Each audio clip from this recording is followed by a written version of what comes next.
If you have a question. Okay, and I just want to take this opportunity to welcome you to the committee and understand you're going to be joining us this Congress. So again, look forward to working with you. Ms. Norton. Ms. Norton's recognized for 5 minutes. Thank you very much, Mr. Chairman. This is an important hearing. Mr. Connor, I note your pages aren't numbered like my students in my law class, but it's under delegated authority. Yes.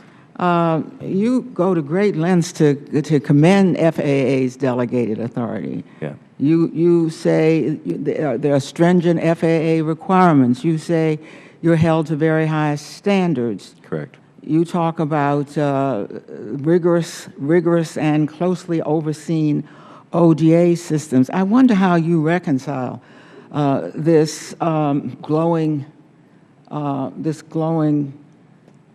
report with what the DOT and IG and the GAO have said about how they have criticized.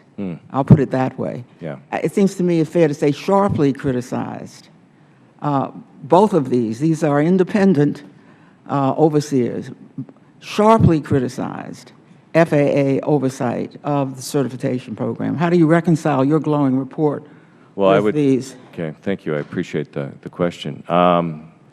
I can tell you it's a very stringent process in which we go to achieve delegated authority, both on a company-wide basis and on an individual basis, and it's constantly evaluated over and over again. Well, let me just ask you about constantly evaluated. There's been sequestration, there have been cuts, there have been furloughs. How often are you audited? I would have to ask for help. Well, I wish you'd, you know, when you... I can tell you we are audited on a production system and on a design basis at least once a year. And it goes to our supply base. It goes not only to us, it goes to the supply base, it goes to all our facilities. The FAA's in terms of auditing, there quite often.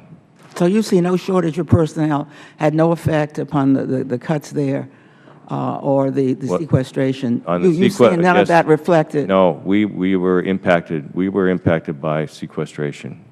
We were not able to deliver airplanes on time because we were not able to get appropriate FAA inspectors to come in at certain times. They were limited in terms of their overtime capabilities. They were limited in terms of their ability to support in terms of certain critical inspection processes that come with the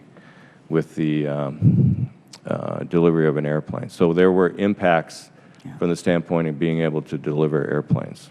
Now, I think it's fair to put it on the record because if there are deficiencies, the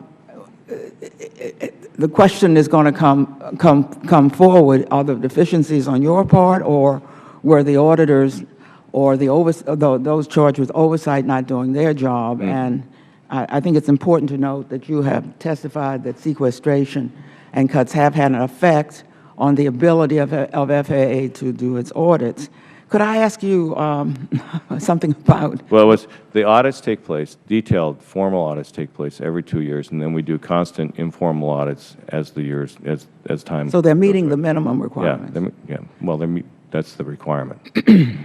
Could I ask you something about Boeing and noise, or airplanes and noise? Noise. We are in a region, and this is typical of the United States, large cities, quiet suburbs. There have been real complaints about noise, and we find that what happens is that airplanes get rerouted. Well, if they get rerouted, for example, from the nation's capital, they're going over suburban Virginia, so then they complain. Mm-hmm.